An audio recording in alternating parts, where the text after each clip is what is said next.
Hi, everybody. My name is Terry, and I am with Gateway to Counseling. And I wanted to speak with you today and just provide some information and education about stress management, how to overcome feeling overwhelmed all the time, feeling tired and exhausted. Uh, I am a licensed professional counselor. I have over 25 years of experience working in the field. And so just wanted to come and share just a little bit of information with you. I'm going to talk to you about maybe some things that not most therapists really will talk about. I'm going to be very honest and straightforward with you about this idea of being stressed and overwhelmed. I witness so many people in our society today feeling stressed and overwhelmed. From as little as, 7, 8 years old, all the way up to the elderly. And that's a little confusing to me because, we live in a day and age where everything is there. Everything's at our fingertips. It's fast. I grew up in a time when we didn't have microwaves, for example. And on Sundays, we would go to church. I was raised Catholic, and we would go to church every Sunday, and faithfully. And, we might eat a bowl of cereal before church, and that doesn't hold you. And Mom would always have conversations with people after church. And then finally we would get home, and she would start cooking lunch. Oh, my God. And I remember my dad would take leftovers out of the refrigerator and put them on a plate and put them in the oven to heat it up. Nowadays we have microwaves and we have all these other conveniences. We have the internet where you can type in a question and the answer is boop, right there in front of you, right? So in a day and age when things move a lot faster, why are we still not able to get things done in a faster way, allowing us to have more free time and relaxation? It's a good question. I'm glad you asked. Because that is where stress comes from. There's different kinds of stress. Don't get me wrong. There's stress with money matters, right? Feeling really overwhelmed because you don't know how you're going to pay your bills and you don't know how you're going to make ends meet. That is a real stress in life. And I'm just going to tell you right now that sometimes the answer to that stress might be that you add a little bit more stress to your life. I know that sounds crazy, but maybe it means that you go to school. Maybe you take some night classes. Maybe you change your field of study. Maybe you are an attorney and you've gone to school all these years and you're working in this law firm and you have this dream of becoming partner or something to that degree. And maybe sometimes it means that you set your priorities straight. And that's what this is going to really be focusing on today is priorities. Maybe is not as important to become partner. I don't know. Maybe you decide that you can live with a certain amount of stress for a certain amount of time. I personally have been there where I have made the decision that I am going to take 3, 4, 5 years to have this enormous amount of stress in my life because I know the payoff on the back end is going to be extreme. I'll just share with you, I was a single parent while going to college. And that was stressful. Working full-time, being a full-time single parent, and going to school full-time. You cannot tell me that wasn't stressful. But I think what kept me grounded in all of that stress was knowing what my focus was and knowing that it was just for a short period of time so that I could get to the other side of what I needed to do. Sometimes you are stressed because your boss is putting a lot of pressure on you to perform certain things that maybe is very difficult for you to perform. Your wife might be putting stress on you at home. So there are some legitimate stress.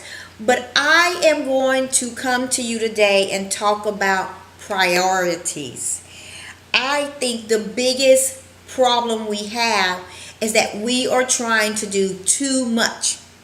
We are trying to be too much. Let me give you an example.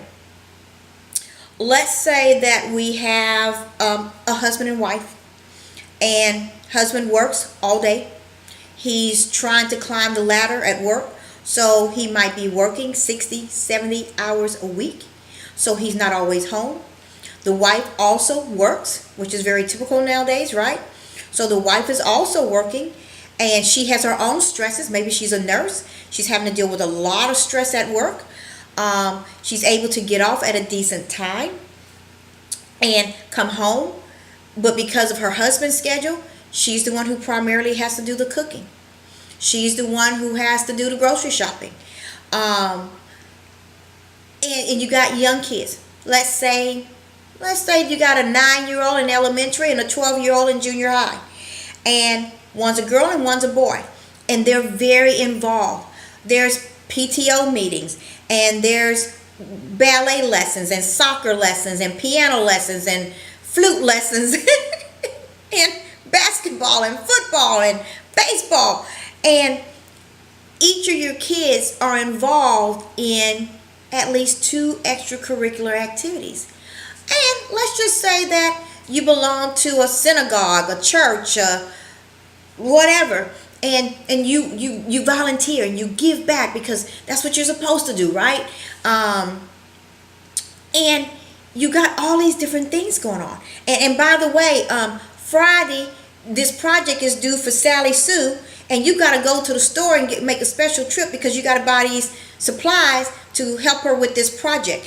Oh, and your son here, they're having a bake sale. So you got to go and bake some cookies and brownies or whatever. And you can't just go to the store and buy some because no, that's just not right. You got to make them yourself. And so there's all this stress that sometimes I think we create. Sometimes I think we put it on ourselves. Does your husband have to work those many hours? Probably. He probably does. Are there going to be times that maybe your husband needs to tell his boss, this is really important to me, this job is important to me, but I have to find a balance between home and work? Sometimes you have to do that. That's very difficult to do. I know it is. I absolutely know it is. I'll tell you just a sidebar. I remember taking on a full-time day job Monday through Friday, 8 to 5, while attending college full-time and having college courses during the day. And you're saying, Terry, how did you do that? I don't know how I did it. But I do remember saying that both were important to me, to my future. I needed money to survive today, but I knew I needed my education for my future. And so I had to just go to my teachers and be very honest and say, we have a month and a half left of school. I'm a straight A student. I'm doing very well. This is how you teach your class. This is what I know I can do on my own, and I will be here for my final exams. And that was a decision that I made, and it worked out extremely well for me. So sometimes we have to know what our priorities are, and we always have to know what our priorities are, and we have to keep that vision in the front of us. Let's say, for example, the mother who has to come home from the nursing, from working at the hospital, and come home and cook for the kids. Sometimes it might mean that on Sundays or Saturdays, you cook 3 meals. That's a little trick I learned. I would cook 3 different meats. I would just stick them all in the oven. And I would be able to make my sides or my vegetables, because those only took maybe 20, 30 minutes. And I would make that fresh on the night that we needed to cook. We sit down as a family. We eat as a family. We talk about our day, and we debrief, and we let all those stresses go. It might mean that your son only plays one sport, not two, three, four. It might mean that your daughter plays soccer or volleyball and not also take piano lessons and singing lessons and voice lessons and all those different things.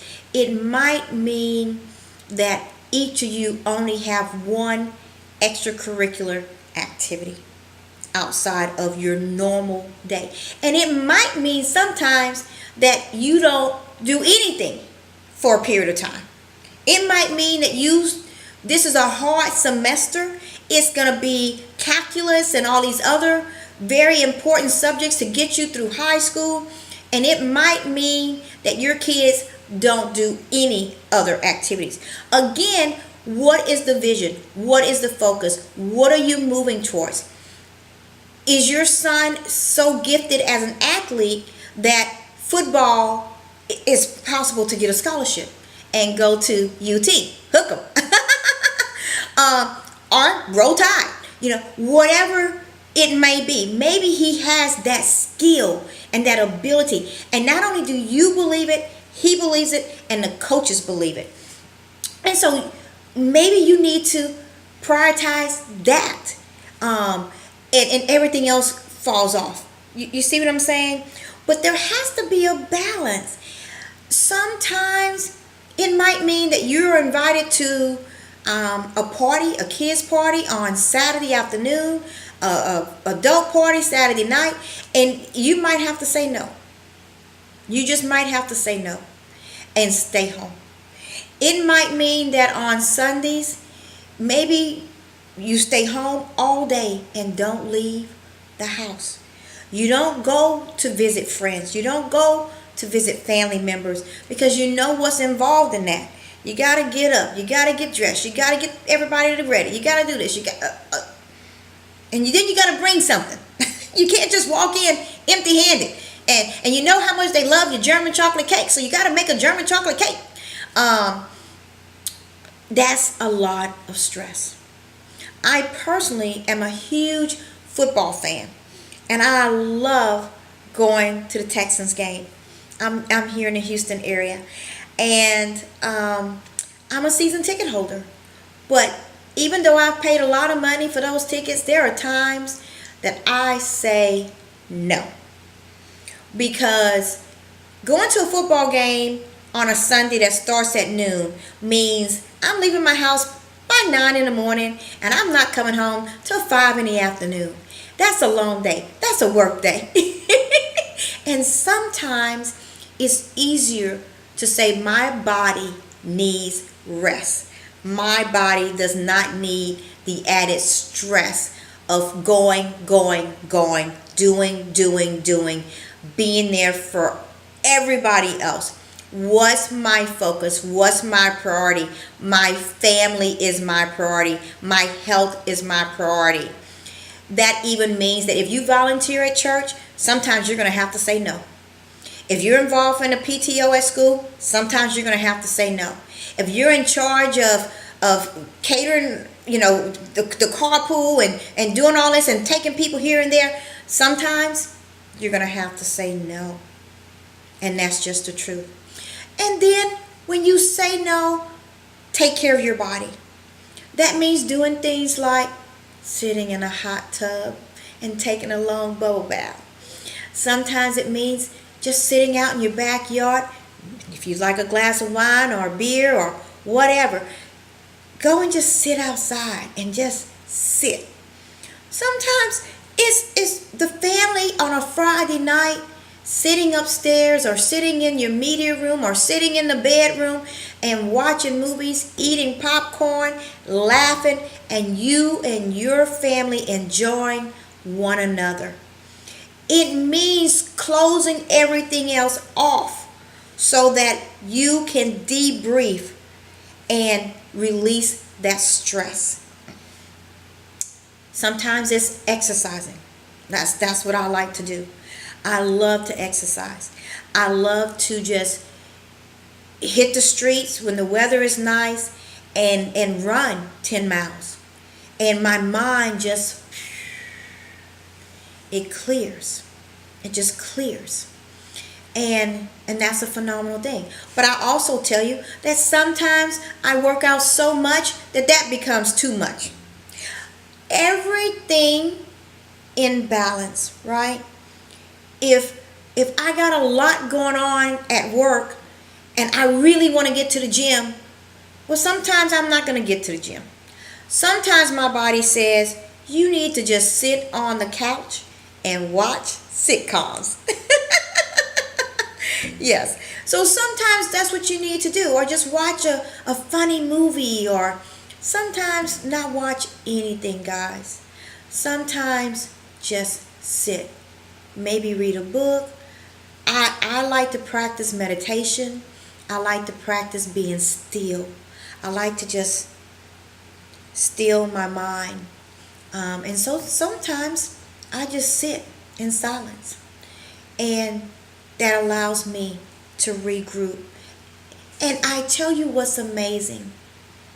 Have you ever gone on a vacation or a staycation and you just shut everything off for 48, 72, 7 days, 10 days, and you're not always on the go? If you're on vacation somewhere, it's not meant for you to be gone every single minute of the day. If you're on vacation, I am going to highly recommend you do an excursion one day, you sit and do nothing the next day. You just lay on the beach, you just sit at the pool, you do nothing. And then what happens is when you come back and you go back to work, whoo, you're so creative. You can get everything done. You're happy, you're laughing. And if you're one of those people who don't take vacations, shame on you. You need a vacation. You need to get away. Everyone does. You become more productive. You are able to function better when you're able to decrease the amount of stress that you have in your life. So, there's all kinds of little tips and ways to decrease your stress. There's different kinds of stress management techniques, the yoga and the meditation and the exercise and like I said, just sitting and doing nothing. But I think the most important thing that I want to leave you with today is to always have your priorities straight. What's important to you? What are you trying to achieve? What are your goals? If your goal is to earn a degree, okay, know that. And know that you might have to go through some of this stress for a period of time and then it's over, right? It's over after that. Or you're building a company. Or you are, I don't know, whatever it is that you're motivated for. You might have to go through that stress for a period of time. But that's it. It's just for a period of time. 2 years, 6 months, 5 years. That's it, right? What are your priorities? Where are you trying to go? When you start to feel overwhelmed and you're extremely stressed out and you're having headaches and your stomach hurts and you can't eat right and you're losing weight, it's time to check out. It's time to rebalance. It's time to review your priorities, review your goals, and start cutting things out of your life. Alrighty, my name is Terry, and again, I'm with Gateway to Counseling. We are here for you if you need anything, if you need help overcoming normal daily stresses, if you're just feeling overwhelmed and just need to vent. We're here for that too. We hope that you will enter into our gates to a brighter tomorrow where you are in control and we are just a screen call away. Bye-bye.